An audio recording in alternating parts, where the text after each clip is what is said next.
سلام دوستان، هممون احتمالاً تجربه کردیم که با گرم شدن هوای بعد از عید ماهی‌های سفره هفت‌سینمون به خاطر شرایط نگهداری نامناسب از بین میرن.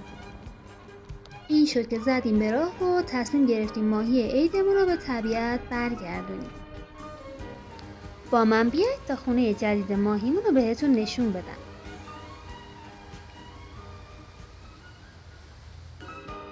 اینجا چشمه برم فلارده، جایی که یه اکوسیستم طبیعی برای ماهی‌ها ایجاد شده.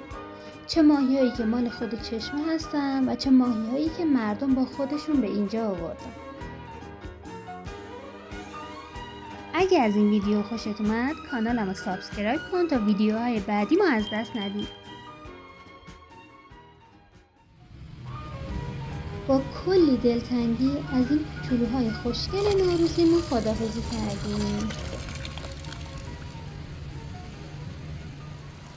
چشم برم فلار توی بهار واقعاً فوق‌العاده است و کلی حس خوب و کلی انرژی مثبت به آدم میده.